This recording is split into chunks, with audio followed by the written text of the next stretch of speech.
Hello everyone, welcome back to another video of trip to আজ। আর আজকে কিন্তু আমাদের দার্জিলিংয়ে 3 নম্বর দিন। বাট আজকে আমরা দার্জিলিংয়ে মোনালিসা হোটেল থেকে চেক আউট করে রওনা দেবো নিউ জলপাইগুড়ির উদ্দেশ্যে। আমাদের ট্রেন বন্দে ভারত দুপুর 3টে বেজে 5 মিনিটে নিউ জলপাইগুড়ি থেকে ছাড়বে, হাওড়ার উদ্দেশ্যে রওনা দেবো আমরা। বাট তার আগে আমরা এখান থেকে যাব হনুমান টপ, যেটা কার্শিয়াংয়ে আছে। যাওয়ার সময় আমরা হনুমান টপে যাবো। আজকে শনিবার, বজরংবলির মন্দির আছে এখানে, আর একটা অনেক বড় হনুমানজির মূর্তি আছে। জায়গাটা অদ্ভুত সুন্দর, আমি আগে একবার গেছি, আপনাদের সাথে শেয়ার করব সেই এক্সপিরিয়েন্স, আপনাদের দেখাবো জায়গাটার ভিউটা কতটা সুন্দর। সো এখন আমি দাঁড়িয়ে আছি ম্যালে, দেখতে পাচ্ছেন। এখন সময় হচ্ছে সকাল 8:30। আমরা রওনা দিচ্ছি, কারণ আমাদের হনুমান টপ ঘুরে তারপর পৌঁছাতে হবে এনজিপিতে। আর এর আগের এপিসোডগুলো আশা করবো আপনাদের ভালো লেগেছে, আপনারা লাইক করেছেন। আর এখনও যদি আমার চ্যানেলটা সাবস্ক্রাইব না করে থাকেন, তাহলে আমার চ্যানেলটা অবশ্যই সাবস্ক্রাইব করুন এরকম ভালো ভালো ট্রাভেল ভিডিওর জন্য। আর এই ভিডিওটা যদি ভালো লাগে তাহলে অবশ্যই লাইক করবেন আর শেয়ার করবেন আপনার প্রিয়জনের সাথে। চলুন, আপাতত আমরা যাচ্ছি ভানু ভবনে। ওখানে আমাদের গাড়ি ওয়েট করছে, সব জিনিস গাড়িতে লোড করা হচ্ছে। আর সেখান থেকে রওনা হয়ে আমরা পৌঁছে যাব কার্শিয়াংয়ের হনুমান টপ, আর সেখান থেকে বেরিয়ে পৌঁছে যাব নিউ জলপাইগুড়ি।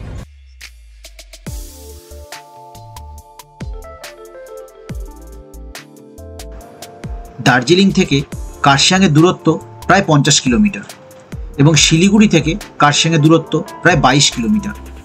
যে কোনো রিজার্ভ গাড়িতে অথবা শেয়ার গাড়িতে শিলিগুড়ি থেকে অথবা দার্জিলিং থেকে কার্শিয়াংয়ে পৌঁছানো যেতে পারে এবং সেখান থেকে শেয়ার গাড়ি অথবা রিজার্ভ গাড়িতে করে পৌঁছে যাওয়া যেতে পারে হনুমান টপ। হনুমান টপে 40 ফুট উচ্চতার হনুমানজির মূর্তি আছে এবং তার পাশেই রয়েছে একটি ছোট্ট হনুমানজির মন্দির।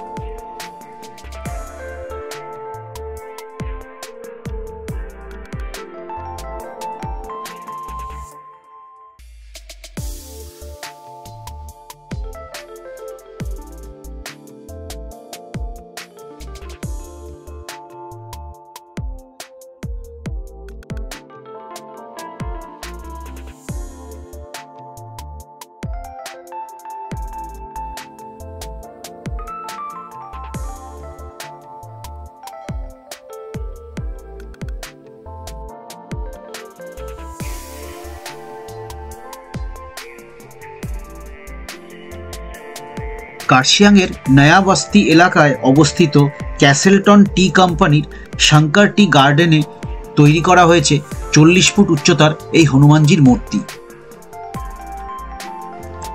কার্শিয়াং থেকে হনুমান টপ পৌঁছানোর রাস্তা এবং হনুমান টপের চারিদিকের প্রাকৃতিক সৌন্দর্য পর্যটকদের মুগ্ধ করে।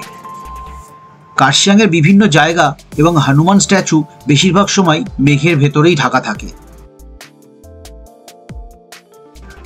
সাউথের সুপারস্টার রজনীকান্তের পেট্টা সিনেমার শুটিংও এই হনুমান টপেই হয়েছিল। দার্জিলিং থেকে 8:30টার সময় রওনা হয়ে আমরা সকাল 10:30 নাগাদ কার্শিয়াংয়ের হনুমান টপে এসে পৌঁছেছিলাম।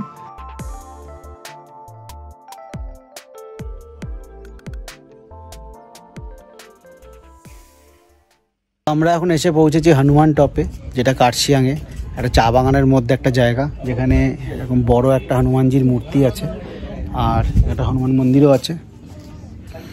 আর বাকি চারিপাশটা চা বাগান দিয়ে ঘেরা। এখানে কিছু দূর আগেই ল্যান্ডস্লাইড হয়েছে, দেখালাম আপনাদের। আর যখন 2 বছর আগে আমি এখানে এসেছিলাম, তখন কিন্তু এখানে এই চা বাগানের মধ্যেই কিন্তু লেপার্ড 3টে বাচ্চা দিয়েছিল। তো এর ওপরে একটা জঙ্গল আছে, যেটা ডাউহিলের জঙ্গল। ডাউহিল হচ্ছে একটা হন্টেড জায়গা কার্শিয়াংয়ের, খুব ফেমাস। মানে অনেকেই অনেক রকম এক্সপিরিয়েন্স করেছে, আমিও গেছিলাম সেখানে, রাত্রিবেলা গিয়ে ভিডিও করেছিলাম। সেরকম একটা কিছু এক্সপিরিয়েন্স আমার হয়নি, কিন্তু সত্যি এতটাই অন্ধকার জায়গাটা এবং মানে চারিদিকটা এতটাই নিস্তব্ধ যে একটু ভয় লেগেছিল। আর সেই জঙ্গলের ভেতরেই কিন্তু দার্জিলিংয়ের যে জু আছে, সেই জুয়ের সব অ্যানিমালদের ওখানে ছেড়ে দেওয়া হয় ব্রিডিংয়ের সময়। আর সেখানেও সেরকমই একটা লেপার্ডকে ছাড়া হয়েছিল, যে লেপার্ড 3টে বাচ্চা দিয়েছিল। এখানে 2022 সালে মে মাসে আমি এসেছিলাম। তো খুব সুন্দর জায়গা, চারিপাশে এখন ফগে ঢেকে গেছে, তাই জন্য আমি ভিউটা আপনাদের দেখাতে পাচ্ছি না, কিন্তু এখান থেকে ভিউটা কিন্তু অসাধারণ লাগে। আমার সেই আগের ব্লগের লিঙ্কটা আমি ডেসক্রিপশন বক্সে দিয়ে দিয়েছি, উপরে আই বাটনও আছে, আপনারা যদি চান আপনারা দেখতে পারেন। আশা করি আপনাদের ভালো লাগবে। সেখানে আমি কার্শিয়াংয়ের বিভিন্ন জায়গায় ঘুরেছিলাম, সেই সব জায়গাগুলো আপনারা দেখতে পাবেন সেই ভিডিওতে। আর এখানে সাডেনলি রোদ উঠেছে, তো আশা করা যাচ্ছে যে ফগটা একটু কাটলে আমি আপনাদের বাকি চারিপাশের ভিউটা দেখাতে পারবো। আর এখানে কিন্তু আই লাভ কার্শিয়াং বলে লেখা আছে। সবাই এখানে আসে, এসে এই জায়গাটা তো দাঁড়িয়ে ফটো তুলতেই হবে, এখানে এসেছি যখন। আর এখানে কিন্তু অনেক সিনেমা শুটিংও হয়েছে, রজনীকান্তেরও একটা সিনেমা শুটিং হয়েছে, খুব ফেমাস সিনেমা, তার অ্যাকশন সিনটা এখানে শ্যুট হয়েছিল।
হনুমান টপে বেশ কিছুক্ষণ সময় কাটিয়ে অবশেষে আমরা রওনা হলাম নিউ জলপাইগুড়ির উদ্দেশ্যে।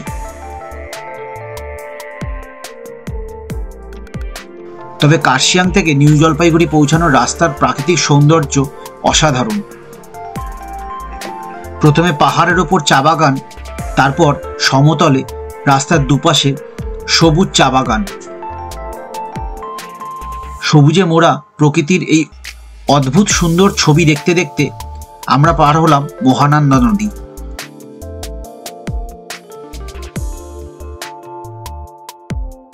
এবং তারপর ত্রিশক্তি আর্মি ক্যাম্প পেরিয়ে আমরা প্রবেশ করেছিলাম সুকুনা ফরেস্টে। নিউ জলপাইগুড়ি থেকে দার্জিলিং যাওয়ার সময় অথবা দার্জিলিং থেকে নিউ জলপাইগুড়িতে ফেরার সময় অবশ্যই হনুমান টপ ঘুরে যাবেন। এখানকার প্রাকৃতিক সৌন্দর্য আপনাদের মুগ্ধ করবে। আশা করছি ভিডিওটা আপনাদের ভালো লেগেছে। যদি ভালো লেগে থাকে ভিডিওটা লাইক করবেন আর শেয়ার করবেন আপনার প্রিয়জনের সাথে। আপনাদের সাথে আবার দেখা হবে পরের ভিডিও। ততক্ষণ দেখতে থাকুন ট্রিপ টু ওয়াচ আর সঙ্গে থাকুন।